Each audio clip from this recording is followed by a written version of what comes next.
At 1 in the morning, my daughter collapsed at the door, her eyes bruised and her lips split. Sobbing, she confessed to me, "My husband beat me. Because of his mistress." I held her in silence, helped her into the house, and without a word, I put on my military uniform. Ready. I loaded the bullets, then dialed my lawyer's number. "Start the plan. Now." I'm glad you're here. If you're watching this video, give it a like, subscribe to the channel, and tell me in the comments where you're listening to my story of revenge from. I want to know how far it has reached. I had just turned off the TV and let myself fall onto the sofa, my eyes half closed after a long and exhausting shift. Being a police officer in this town wasn't always life or death, but that day I had to break up a fight at the Longhorn Saloon and then write the report until the early hours. My body felt heavy. I just wanted to sleep deeply. Outside on the street, the barking of dogs mixed with the buzz of motorcycles as the neighborhood kids sped by. It was already 1 in the morning, but the neighborhood refused to sleep. The kids are probably on the corner, smoking and drinking a few beers, like every night, I thought. I closed my eyes, trying to ignore the noises so my head could rest. Suddenly, a series of urgent knocks sounded at the door, so loud they made me jump. My heart raced, and my police instincts kicked in immediately. Who could be knocking like that at this hour? I walked quickly to the entrance, gripping a chair tightly, just in case. "Who is it?" I called out, my voice a little shaky, not from fear, but because I felt something bad was happening. No one answered, just a couple more knocks, weaker this time, followed by a choked, trembling voice. "Mom, open up, please." I nearly froze. It was Sarah's voice, my daughter. I unlocked the door in a hurry, my heart hammering in my chest. As soon as I opened it, Sarah collapsed into my arms, trembling like a wounded little animal. I hugged her tightly, feeling her limp body as if she didn't have an ounce of energy left. "Sarah, what happened to you, honey?" I asked, my voice breaking. The yellow porch light hit her face, and I froze when I saw her. Her lip was split, with dried blood at the corner. Her left eye, purple and swollen, could barely open. She was clutching her stomach with her hands, as if trying to hide a pain. "My husband, he hit me." "Because of his mistress," Sarah whispered, her voice choked, before breaking into heartbreaking sobs. I felt my blood boil, but at the same time, my heart clenched. My daughter, the one I raised and loved more than my own life, was in front of me, shattered. I helped her inside. I laid her on the sofa and ran to the kitchen for a damp cloth and the first aid kit. "Stay still, honey. Let me see," I said, trying to stay calm, though inside I was a wreck. I carefully cleaned the blood from her lip, but it kept coming, red, vivid, as if it were cutting my own heart. The cut was deep. It wasn't just a wound on the skin. It seemed to carry a much deeper damage. Sarah kept hugging her stomach, her slender hands trembling. I gently removed her hands, lifted her blouse, and, my God, I almost dropped the cloth. A huge bruise, black and purple, covered her abdomen, as if she had been hit not once, but many times, viciously. I felt like I couldn't breathe, as if the blows had been dealt to me. "Sarah, who did this to you? Was it Dominic, wasn't it?" I asked, my voice trembling with rage and pain. Sarah didn't answer. She just cried, and her sobs broke the silence of the house. Without another thought, I grabbed the phone and dialed the number I knew by heart for the town's emergency room. "Dr. Evans, please get ready." "I'm bringing my daughter over," I said, rushed. My car was in the shop getting the brakes fixed, so I called a taxi. While we waited, I sat next to Sarah, covering her with a blanket so she wouldn't get cold. Her cell phone, which she had left on the table, kept lighting up. Out of the corner of my eye, I saw 7 missed calls from Dominic and some messages that appeared on the locked screen. "Open your mouth if you want to lose everything, you bitch." I felt the blood rush to my head. I reached out to grab the phone. I wanted to see more, to know what else he had done to her. But Sarah, though weak, snatched it from me in a panic. "Mom, don't look. It's nothing." She looked at me with eyes full of fear, as if just by touching that phone, everything would come crashing down. I didn't press her. I just squeezed her hand to reassure her. "I'm here, honey. Nothing is going to happen to you." But inside, I knew this had already gone too far. When the taxi arrived, I helped Sarah get in, supporting her with one arm while awkwardly carrying a bag with the other. On the way to the hospital, Sarah was hunched over, her head resting on my shoulder, repeating over and over, "I'm sorry, Mom. I didn't want to bother you at this hour, but I couldn't take it anymore. I had to run here." Every word she said was like a stab in my heart. I was her mother. I had promised to protect her her whole life, and now she had to come find me in the middle of the night, shattered by the man she had once trusted. The taxi stopped in front of the hospital, where the cold, white light of a neon sign illuminated the words "Emergency Room." I helped Sarah get out, my daughter who could barely stand on her own. Her body was still trembling, and she clutched her stomach, as if holding on to her last bit of strength. I squeezed her hand, trying to keep her from feeling how my own heart was racing. "I'm here. Don't be afraid," I whispered, though I was terrified too. Dr. Leticia Evans, who was on duty, was already waiting for us at the door. She looked at Sarah, then at me, with a concerned expression, but said nothing. She just motioned for a nurse to take my daughter to an examination room. I followed her, my feet feeling as heavy as lead. When the nurse took off Sarah's thin jacket, I almost gasped. Besides the bruises on her face, her shoulders and wrists were covered in marks of cruelty. Purple and reddish bruises, like silent accusations. I stood there, motionless, holding onto the edge of a table, containing the rage that burned inside me. "What did this bastard do to you?" I thought, but I didn't dare say it out loud for fear that Sarah would start crying again. Dr. Evans carefully noted each injury, her face serious. "We need to do an X-ray to see if she has any fractured ribs," she said, in a grave but steady voice.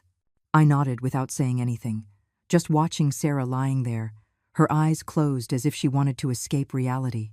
While I waited for the results, I went down to reception to sign the treatment papers for her and pay a deposit. My cell phone wouldn't stop vibrating. An unknown number appeared on the screen. I recognized it immediately. If someone was calling at this hour, right after Sarah arrived at my house, it could only be Dominic. Rage flooded my head, and I hung up without even answering. He didn't deserve to talk to me, not after what he had done. When I returned to the room, Sarah had dozed off, likely from exhaustion. I pulled the blanket up, my hands still trembling. Seeing her face, I remembered the Sarah of before, the cheerful girl who used to run after me in the yard, shouting, "Mom, look at me." Now that smile was gone, replaced by wounds and fear. I sat by the bed, watching her sleep, my heart in pieces. I was her mother. I had promised to protect her, and I had let her fall into the hands of a guy like Dominic. I blamed myself, but at the same time, a flame of determination began to burn inside me. I couldn't let my daughter keep suffering. Never again. After they put her on an IV and she stabilized, I took Sarah home. I made her a glass of warm milk, left it by the bed, and closed the door softly, making sure she was asleep. It was almost dawn, a faint light seeping through the window. I went out to the front porch to tidy up a bit and saw Mrs. Miller, the neighbor across the street, sweeping her yard. When she saw me, she hurried over, her voice rushed. "Did something happen at your house last night, Elizabeth?" I heard knocking and some crying. I sighed and briefly told her that Sarah had been beaten by her husband, that he had kicked her out, and that she had to seek refuge with me in the middle of the night. Mrs. Miller gritted her teeth, her eyes blazing. "How dare he treat his wife like that? That man has no shame." I nodded, saying no more, but I felt I had an ally. Suddenly, I remembered that Mrs. Miller had a camera at her entrance. "Say, Mrs. Miller, did your camera happen to record anything last night?" I asked. She nodded immediately, opened the app on her phone, and showed me the video. I recorded the scene of Sarah at my front door with my own phone, knocking desperately, her faint cries echoing in the night. Seeing that image made my heart ache all over again, but at the same time, I knew it would be a key piece of evidence. I took Mrs. Miller's hand and thanked her from the bottom of my soul. She just patted my hand and said firmly, "Don't forget to get justice for that girl. I trust you can do it." I went into my bedroom, opened the closet, and looked at my police uniform, hanging impeccably. The blue shirt, the khaki pants, the belt and holster, it all seemed to be waiting for me. I took each piece, feeling the rough fabric under my fingers. In silence, I changed, buttoning every button, adjusting the belt. Every movement was like an oath. I wasn't just Sarah's mother, I was also a police officer, and I would use everything I had to protect her. When I finished, I picked up the phone and called James Ellis, the family lawyer. His voice sounded sleepy on the other end. Hello? I was brief. James, start the plan. Right now. He was silent for a moment, then asked, Elizabeth, are you sure? I replied without a second's hesitation, completely. Get ready. I hung up and went to the living room, took my digital camera from a drawer, went to the bed where Sarah was sleeping, carefully removed the blanket, and began to photograph each of her injuries, the split lip, the bruised eye, the bruise on her stomach. Every time the flash went off, I felt I was documenting not just the physical wounds, but also the deep damage to her soul. When I finished, I sat at the dining room table and spread out all the papers and the USB drive with the video from Mrs. Miller's house. I connected the drive to my laptop and carefully backed everything up. Sitting there, watching the screen light up, I knew that from that moment on, there was no turning back. I had entered a war, not just for Sarah, but for the justice I had sworn to uphold. By the time I finished backing up the video from Mrs. Miller's camera, the clock read 8 in the morning. Sarah was still fast asleep in bed, her face swollen and her lips dry and cracked, as if even in her dreams she couldn't escape the pain. I quietly went into the kitchen and prepared a bowl of chicken soup. The smell of onion and herbs filled the air. I brought the tray to her bed and woke her gently. She opened her eyes with a tired look and was surprised to see me there, dressed in my police uniform. Mom? She murmured, then shook her head. I'm not hungry. I sat beside her, trying to make my voice as gentle as possible. To be strong and move forward, you have to eat. Sarah looked at me with watery eyes and reluctantly took the tray, swallowing with difficulty. Seeing her like this squeezed my heart. Just a few years ago, Sarah was a radiant young woman, always smiling, filling the house with joy. Now she was here, broken, a shadow of her former self. I decided to take her back to the hospital for another checkup. The bruise on her stomach worried me. Dr. Letitia Evans received us in the emergency room, her face serious, but she didn't say much. She ordered a CT scan to make sure there was no internal bleeding. While we waited for the results, I sat in the waiting room, took out my laptop, and connected the USB drive. The video appeared on the screen. At 1:02 in the morning, Sarah was at my front door, knocking desperately, her muffled sobs echoing through the microphone. Seeing that image made my heart ache all over again, as if I were reliving that night.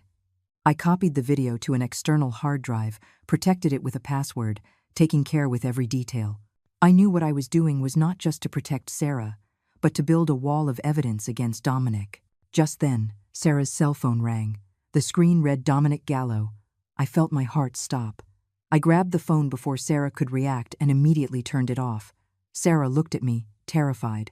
Mom, if he finds out I talked, he won't leave me alone. Her voice trembled, as if the mere mention of his name plunged her into darkness. I squeezed her hand tightly, trying to calm her. I'm here, honey. Nothing is going to happen to you. But I said no more.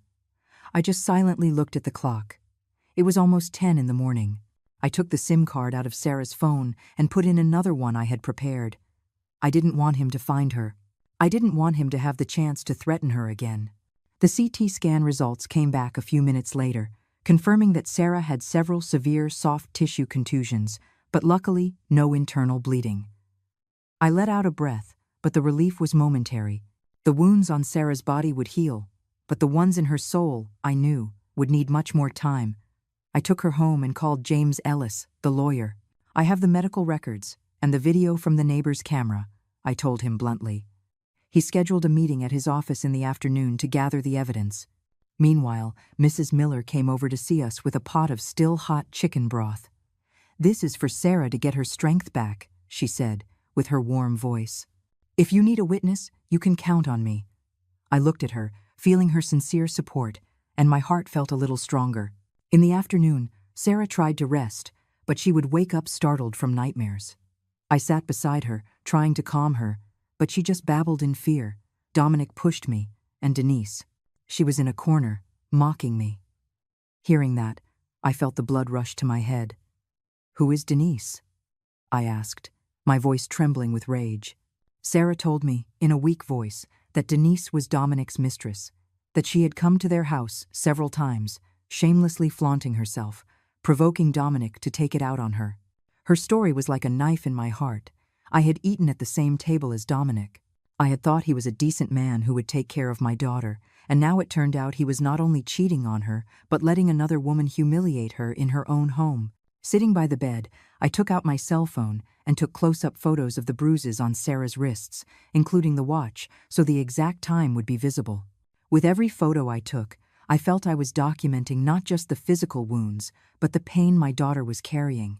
I knew these photos would be evidence, but they were also a reminder of what I had to do to protect her.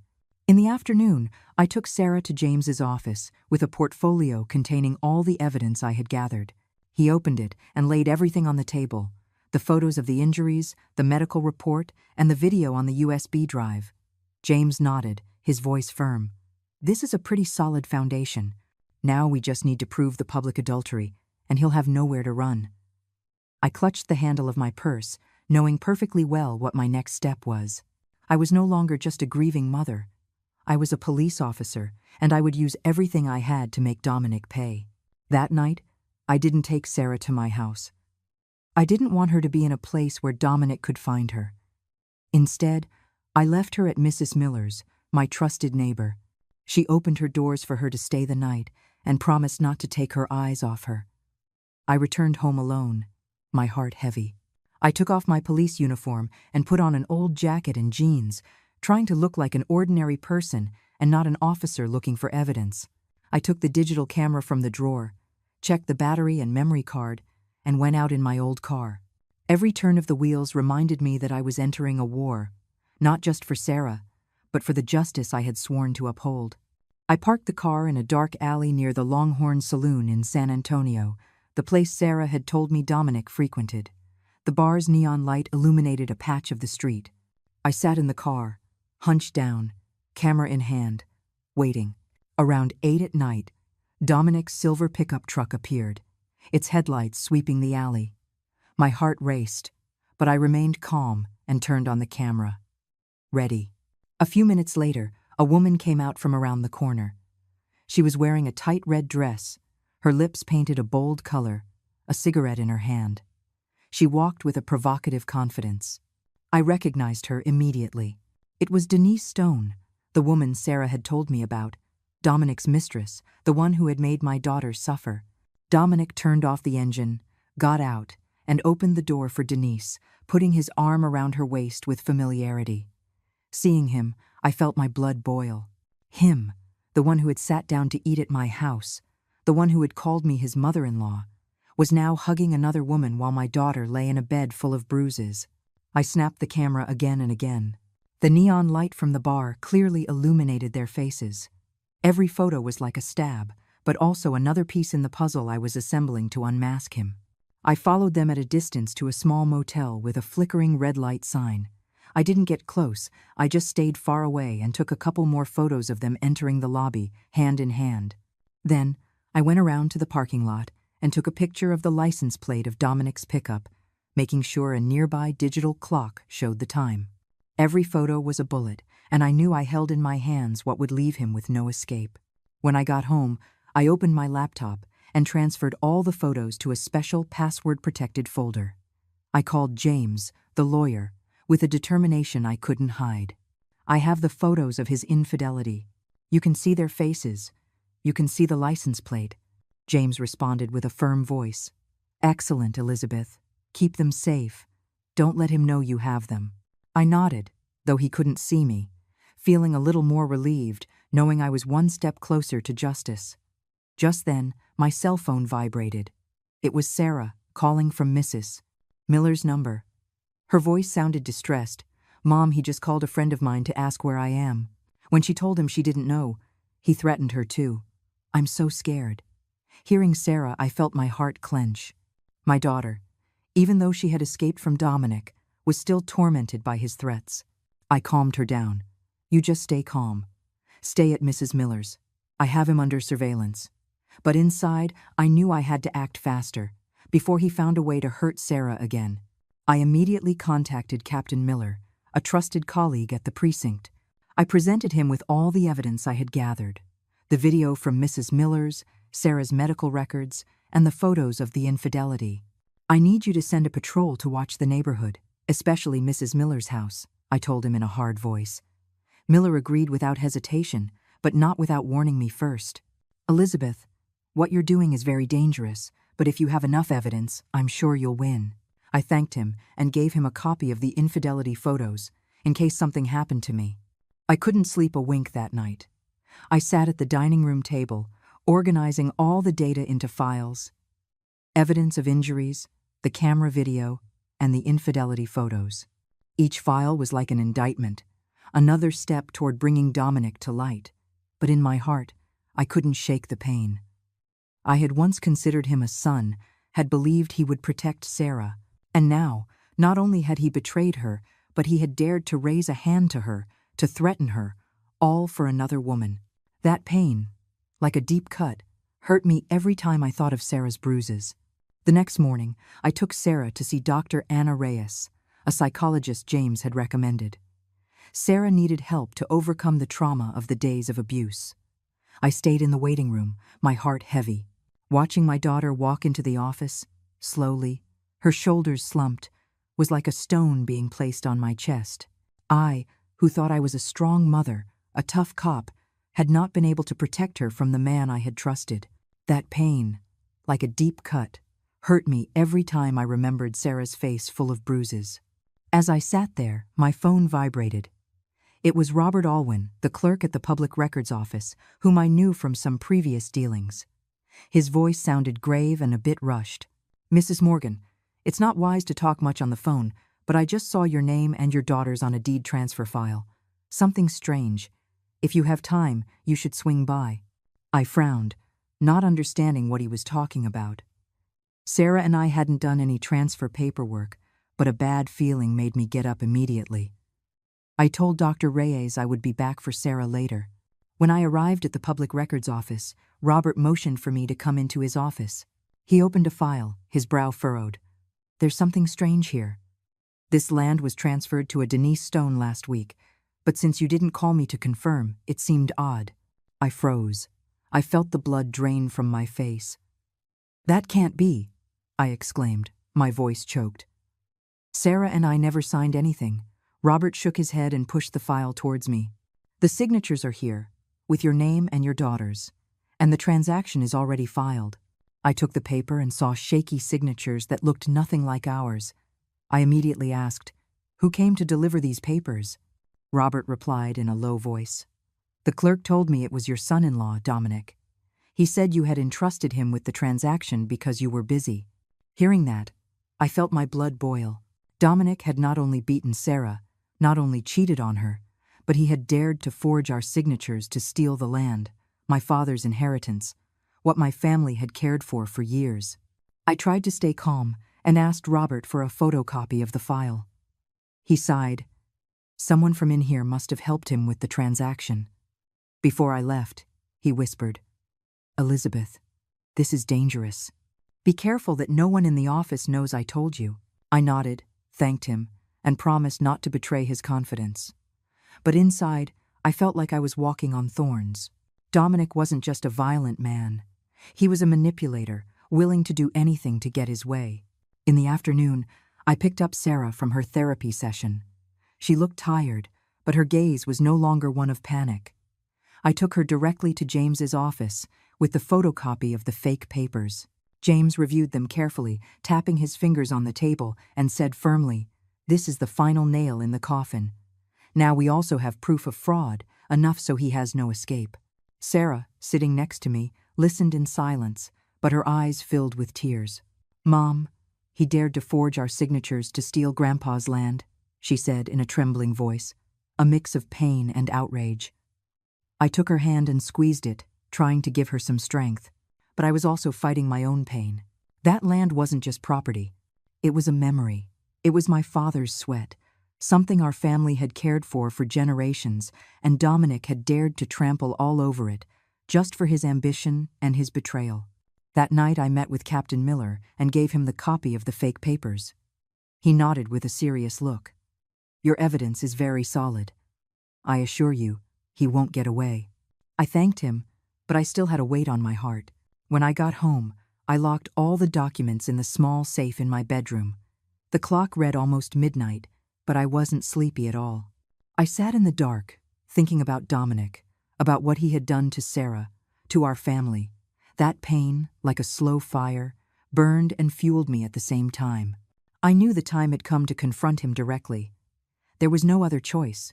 On Saturday morning, I left Sarah at Mrs. Miller's house, the safest place for her at that moment. Captain Miller had someone watching outside, and I knew she would be protected, but my heart was not at ease. I put on civilian clothes, an old jacket and jeans, but I hid a file in my purse with the evidence I had carefully prepared.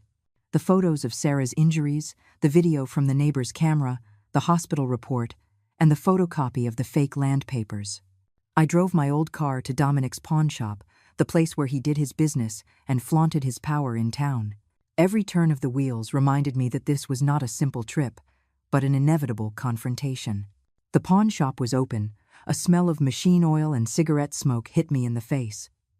Two of Dominic's henchmen were arranging things on the shelves and they glanced at me when I entered. One of them smirked. Look, the mother-in-law's here. I ignored them and walked straight to the back office, where Dominic was sitting, counting wads of cash piled on a wooden desk. He looked up and sketched a fake smile. What's up, officer mother-in-law? So bored you have time to visit your son-in-law? His voice was loaded with sarcasm, but I paid him no mind. I hadn't come to argue or chat. I placed the file on his desk. Each page was like an accusation. The photos of Sarah's bruises, the video from Mrs. Miller's camera, with my daughter's cries in the early morning, the hospital report detailing her injuries, and the photocopy of the fake papers he had dared to sign for me and for Sarah. Dominic glanced at them. His voice quickly regained its air of confidence, masking it with a contemptuous smile. So what about these little papers? I've got better lawyers than you do. I looked him in the eye, my voice cold. I didn't come here to argue with you. If you want to see who's right, we'll see each other in court. He shot up, his voice restrained, as if I had wounded his pride. Who's going to dare touch me? Who's going to go against me in this town? I didn't flinch. I stared into his arrogant eyes. I will. Don't think everyone is afraid of you. The two guys at the entrance tried to approach, but I put my hand in my jacket pocket, letting my police badge show. They stopped dead, their gazes shifting away. Dominic turned red, slammed his fist on the table, and almost shouted, Your daughter is weak. She deserved to be taught a lesson. And you, don't think that badge is always going to save you. Hearing that, I felt my blood boil. He dared to say that Sarah, my daughter, whom I loved more than my life, deserved to be taught a lesson? He dared to justify the bruises, the night Sarah had to flee in pain? I wanted to scream at him. I wanted to lunge at him and grab him by the neck. But I restrained myself. I didn't respond. I just silently gathered the file, put it in my bag, and turned to leave. Before I left, I turned back and said firmly, Just so we're clear, from now on, the rules of the game have changed. You're not the one who's going to be teaching anyone a lesson. The law is going to teach you. Dominic shouted at my back, If you walk out that door, you stop being my mother-in-law, and then don't complain if I get nasty. I stopped, looked at him one last time without a hint of fear. Well, consider that, from now on, you are no longer my daughter's husband. I walked out into the street, where the wind kicked up dust from the dirt road. I got in my car and immediately called James. It's time to file the lawsuit. James responded with a calm but cautious voice. All right, get ready. He's going to retaliate with everything he's got. I nodded. Though he couldn't see me, my heart as cold as steel. I knew this war wouldn't be easy, but I was ready. A few days after my confrontation with Dominic at the pawn shop, rumors started to spread through the neighborhood like wildfire. Early in the morning, I went to the market for some vegetables, trying to act normal, but the whispers reached my ears. Two ladies at the corner stall were whispering. That Sarah probably made it all up. They say she talked back to her husband a lot. That's why he hit her. I walked past them, and they fell silent. but their gazes followed me, as if I were the one causing trouble. In the cafe next door, an old man sipped his coffee and shook his head. Elizabeth is using her badge now to screw over her son-in-law. Hearing that, I felt like a dagger was plunged into my chest. These people, who greeted me every morning, who smiled at Sarah when she was a child, now so easily believed Dominic's lies. I lowered my head and quickened my pace, trying not to let them see my eyes welling up with tears. At noon, James called me to his office. He placed a stack of papers in front of me, his voice grave. Dominic just hired Hector Vance, a lawyer from the city. He's filed a countersuit. He says Sarah made everything up to extort him, and that you are abusing your authority as a police officer. I took the lawsuit. I saw Vance's signature in blue ink, still fresh. The words on the paper were like direct accusations against Sarah and me, as if we were the bad guys, the ones trying to ruin Dominic's life. Sarah, sitting next to me, turned pale and said in a trembling voice, "Mom, he's trying to make me out to be a liar." Seeing her, I felt my heart clench. Sarah, my sweet daughter, now had to endure not only the bruises on her body, but also the slander of the man she once loved. I took her hand and squeezed it, trying to give her some strength, but inside I felt an indescribable pain. I had thought this town, where I was born and raised, would be on our side, but now it seemed the whole world was turning its back on us. In the afternoon, I took Sarah to Mrs. Miller's house. As we passed through an alley, I saw Dominic's 2 henchmen standing there, smoking, staring at us. One of them lifted his chin and said sarcastically, "Be careful, people around here believe Dominic more than you." I didn't answer. I just squeezed Sarah's hand and hurried her into the house. But those words were like stones thrown at my heart, making me feel more alone than ever. I immediately called Captain Miller to inform him of the threat. He promised to increase patrols at night, but his voice also sounded worried. "Elizabeth, be careful. That guy is trying everything to turn the situation around." I nodded and thanked him, but inside I knew I was walking a very dangerous path. That night I went to the corner store to buy something to eat. The owner, an acquaintance of many years, pulled me into a corner and whispered, "Elizabeth, be careful. People are saying all over that you made everything up to take the land from your son-in-law." Hearing that, a chill ran down my spine. The people who had been my neighbors, with whom I had shared stories, now believed I was a schemer. I thanked her, tried to smile, but as I left the store, I felt like the world was crashing down on me. When I got home, I found an unmarked envelope slipped under the door. Inside, a note with scrawled handwriting, "Shut up, or you lose your daughter." I took the paper. My hands trembled, but not from fear. I was furious that Dominic dared to threaten my daughter, furious that the people around me were so easily manipulated. I carefully saved the note in the evidence file, knowing it would be another piece to unmask him. Late that night, I met urgently with James in his office. He saw the threatening note and nodded slightly. Good. The dirtier he plays, the more tangled he gets. But public opinion is on his side.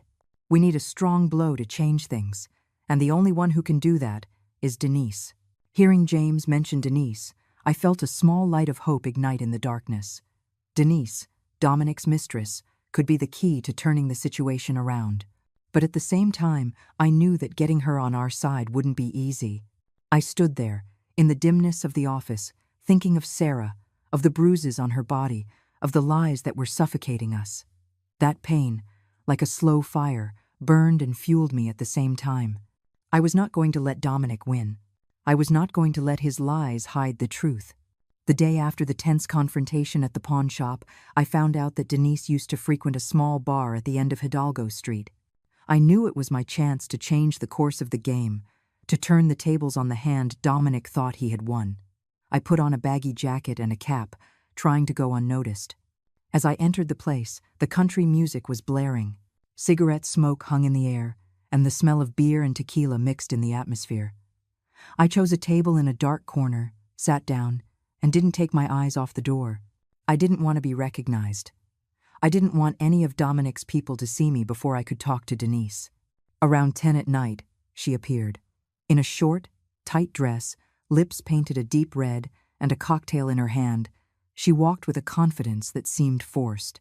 I looked at her and felt a mix of rage and pity. This was the woman who had contributed to my daughter's suffering, but at the same time, I knew she was also just a pawn in Dominic's game. I took a deep breath, got up, and sat across from her. Denise raised an eyebrow, her voice defensive. "And who are you?" I didn't answer right away. I just silently placed an envelope on the table. Inside was a copy of the fake land papers Dominic had engineered, along with one of Denise's bank statements, full of accumulated debts and the risk of foreclosure. I looked her in the eyes and said, bluntly, "I'm Dominic's mother-in-law. If you stick with him, you're going down with him. But if you cooperate, you save yourself." Denise let out a mocking laugh, but it vanished from her face as soon as she opened the envelope and saw the papers. She turned pale, her gaze faltering at the sight of the forged signature on the transfer and the red numbers of her debts. I continued in a cold but firm voice. "The police captain already knows everything. As soon as the trial begins, you'll be called to testify for fraud, and you could even face a serious sentence. Is that what you want?" Denise was quiet for a long time. The hand holding her cocktail was trembling. She downed the drink in one gulp, as if to give herself courage, and then said in a shaky voice, "Dominic promised he'd give me a share of the land. He said everything would be fine, that I would have it all. But now I understand. He just used me." Hearing her, I felt a bit of pity. Denise, though wrong, was another victim of Dominic's manipulation, but I didn't let my emotions get the better of me. I looked at her intently. "You have one last chance to get out of this clean. Tell the truth at the trial. I'll take that into account." Just then, the bar door swung open and Dominic's two henchmen walked in. They looked around and their eyes locked on me, sitting with Denise. They approached, looking unfriendly. Without hesitation, I took my police badge out of my pocket and placed it on the table. "Want to try something? Go ahead." The dim light of the place glinted off the badge, and the two guys stopped, slowly backing towards the door, their eyes still full of hatred. Denise was breathing heavily, pale as a sheet, clinging to the edge of the table. I looked at her and said, in a grave but decisive voice, "See? Dominic can't protect you. He's just going to drag you down with him." Denise bit her lip. Her eyes were torn between fear and determination. Finally, she nodded. "Okay, I'll testify, but you have to promise me I'll be safe." I didn't promise much. I just nodded. "If you do the right thing, I'll do everything I can." I immediately called Captain Miller, told him the situation, and asked him to get a safe apartment on the outskirts for Denise to hide in. As I left the bar, I walked down the cold, dark street. The wind made me shiver, but inside I felt a great relief. I knew the battle had changed. Dominic had just lost his most important piece. The morning of the trial, I woke up at 5, when the sky was still dark. I went to the kitchen and prepared a light chicken broth. The gentle aroma seemed to want to calm the tension that filled the house. I took the tray to the bed, where Sarah was still sleeping. Seeing her there, her face still a bit swollen and her lips dry, squeezed my heart. I woke her gently, whispering, "Eat something, honey, so you have strength." Sarah opened her eyes, her gaze tired, but she nodded and sat up slowly. I helped her put on a long, light blue dress and put a thin scarf around her neck to cover the bruise that was still visible. I fixed her hair and said in a low voice, "You don't have to hang your head anymore." Sarah looked at me, her eyes watery, but she said nothing. She just took my hand, as if it were the only way to feel safe. Outside the house, Captain Miller was already waiting with a patrol car. He greeted me with a nod. His look was serious but warm. "I've arranged an escort, Elizabeth. Everything will be fine today," he said. I thanked him, feeling a bit of relief knowing I wasn't alone. On the way to the courthouse, I saw the townspeople gathered in the square whispering. Some looked at us with curiosity, others nodded slightly as a sign of support, but there were also those who shook their heads with mistrust. The rumors Dominic had spread were still floating in the air, and I knew that today's battle was not just against him, but to reclaim the truth. When we arrived at the courthouse entrance, I saw Dominic. He was standing there in an impeccable suit, his face red and his gaze as sharp as a knife. Next to him, the lawyer Vance seemed calm, but I knew he was tense. Denise was also there, standing far from Dominic, with her arms crossed and her gaze lost. Seeing her, I remembered the night in the bar when I convinced her to switch sides, and I felt a spark of hope. But I knew today would not be easy.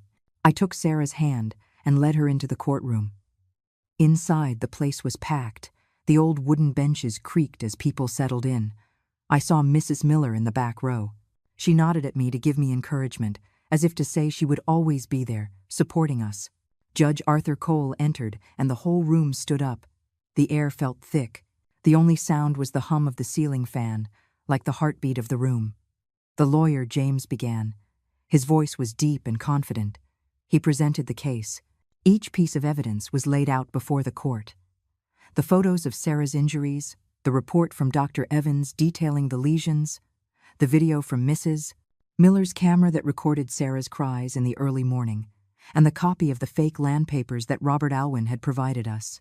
When James projected the video on the screen, Sarah's knocks on the door and her faint sobs filled the room.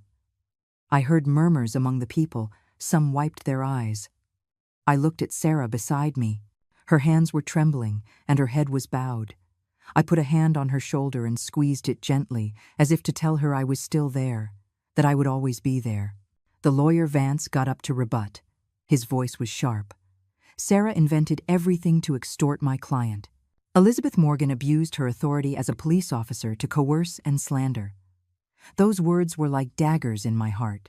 I wanted to jump up, to shout that he was lying, that Sarah's bruises were not an invention, but James motioned for me to stay calm. He presented Dominic's threatening messages, which were clearly visible on the large screen. "Shut up if you don't want me to replace you." The room fell silent. Sarah lowered her head, her hands trembling even more, and I knew she was remembering the months she lived in fear. I squeezed her shoulder, trying to give her some of my strength. Then it was Denise's turn. She went to the stand, trembling, her gaze hesitant. "Dominic promised me he would give me a part of the land," she said, her voice shaky but clear. "He pressured me to accept the transfer papers, saying everything was arranged. But the truth is, he forged his wife's signature to steal the land." Dominic jumped up, shouting, "You betrayed me!" The court guards had to force him to sit down, while Judge Cole said sternly, "Order, or I will have you removed from the courtroom." Denise lowered her head but continued to testify. Every word was like a hammer shattering Dominic's lies. Seeing her, I felt a bit of relief, but I couldn't help the pain in my heart. Denise had been part of Sarah's suffering, but now she had chosen to be on the side of the truth. When it was my turn, I went to the stand and swore my oath to the court. I looked directly at the people, my voice firm. "I am a police officer, but today I am here as a mother. I will not allow anyone, not even my son-in-law, to destroy my daughter and mock the law." I pointed at Dominic, without a hint of fear in my eyes. "That man is not a husband. He is not a father. He is just an abuser and a liar." The entire room murmured. Some of the people who had believed in Dominic looked at each other, confused. I saw Mrs. Miller's gaze. She nodded, as if telling me I had done the right thing. Finally, Judge Cole stood up to read the verdict. His voice was deep and clear, but I didn't hear every word. I only knew that he was issuing a protection order for Sarah. He was freezing all of Dominic's assets, nullifying the land transfer, and sending the case to the district attorney's office to investigate the crimes of loan sharking and domestic violence. A roar of murmurs filled the room. Dominic slumped in his chair, his face pale, as if all his strength had vanished. Vance stood in silence, taking off his glasses to wipe away sweat. I took Sarah's hand and led her out of there. The midday sun shone brightly on the courthouse steps, and I heard people whispering, "Elizabeth won, justice won." But inside, I knew this victory didn't erase the wounds Sarah had suffered. I just hoped that, from this day on, she could start to find her smile again. The afternoon of the trial, when Judge Arthur Cole finished reading the verdict, the courtroom erupted in murmurs. I didn't catch every one of his words, but when I saw Dominic collapse in his chair with a pale face, I knew we had won. The ruling dictated a protection order for Sarah, froze Dominic's assets, nullified the fake land transfer, and sent the case to the district attorney's office to investigate the crimes of domestic violence and usury. When I took Sarah's hand, and we walked out of the courthouse. The midday sun was shining on the steps, and I heard people whispering, "Elizabeth won, justice won." But inside, I didn't feel victorious. I only felt relief, as if a weight had been lifted off my shoulders. But the pain was still there, like a scar that would never fully heal. That same afternoon, the police went to Dominic's pawn shop to arrest him. People crowded the street to watch. Some whistled at him, others shouted insults to his face. I wasn't there, but the next morning, when the local newspaper published a photo of Dominic in an inmate's jumpsuit and handcuffs, under the headline, "Pawn Shop, Owner Arrested for Violence and Land Fraud," I felt something strange. It wasn't joy, it was a kind of liberation. He, who had sat to eat at my table, who had called me his mother-in-law, was now paying for what he had done. But that feeling was quickly replaced by sadness. I had trusted him, had thought he would take care of Sarah. The pain of being betrayed by someone in the family, like a slow fire, still burned inside me. Denise disappeared from town a few days after the trial. It was rumored she had gone to Houston to look for work, to start over. I didn't blame her. She had been part of Sarah's pain, but in the end, she had chosen the truth. Dominic's two henchmen, who called themselves the Devils, were also arrested for witness tampering. The neighborhood suddenly felt calmer. There were no more hateful glares or silent threats. But I knew the wounds Dominic had left in Sarah and me would not disappear so easily. Sarah moved in with me permanently. The first few days, she could barely sleep. She would wake up startled every night, sweating, screaming, "Mom, he's coming." In those moments, I would sit by her side, hold her hand and whisper, "It's okay, honey, you're safe now." But seeing Sarah, I saw myself years ago, when I too had remained silent in the face of my own pain. I took her to Dr. Anna Reyes, the psychologist, every week without fail. Dr. Reyes listened to Sarah with patience, helping her face her nightmares step by step. After a few weeks, I began to notice a change. Sarah no longer covered her face when she went out, no longer bowed her head when she passed through the market. One afternoon, I found her in the kitchen making a chicken casserole, and as she folded the noodles, she was singing softly.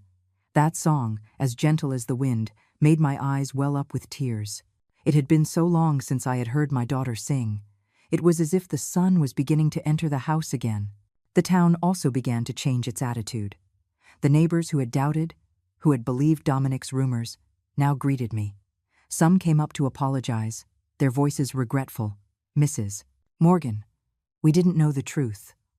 I would just nod, without resentment.